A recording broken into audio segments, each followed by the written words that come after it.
Imagine if, in fact, you were in a coma for the last 8 years. You would have gone to sleep in a country in 2015 where inflation and interest rates were rock bottom, taxes were following it faster than any time in Canadian history. The budget was balanced. Crime had just fallen 25% so that small town folks could leave their doors unlocked. Our borders were secured. Our immigration system was uncontroversial.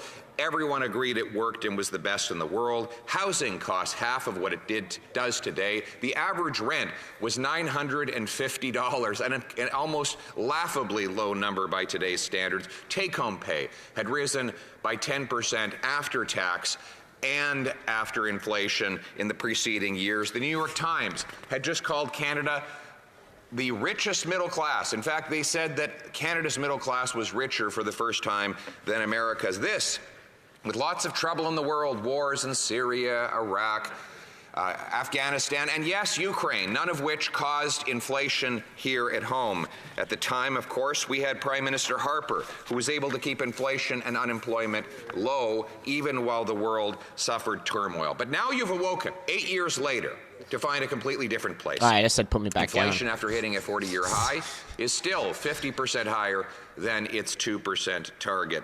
The economy is shrinking in per capita terms. It's smaller than it was 6 years ago, perhaps the first time that has ever happened in Canadian history. Canada is expected to have the worst OECD growth out of 40 countries for the next 5.5 years and the next 35 years. It now takes 25 years to save up for a down payment for a mortgage in Toronto.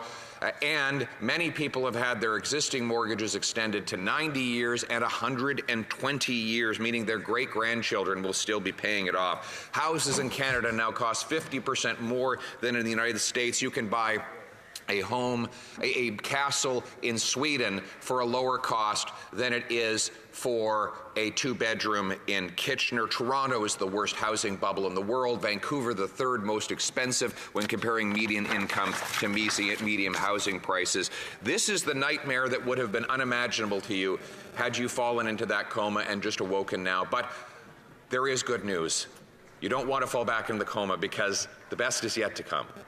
We now have a common-sense, conservative alternative that will axe the tax, build the homes, fix the budget, and stop the crime. We call on the Prime Minister to meet the premiers and talk to him about their desire to see the tax cut or eliminated altogether. Let us grant relief to our people now until there can be a carbon tax election where the people of this country will restore the common sense consensus that will allow anyone from anywhere to do anything that their birthright is, that with hard work you can afford a good home and good food in a safe neighborhood in the country we love, in this, all of our homes, your home, my home, our home. Let's bring it home. Yes.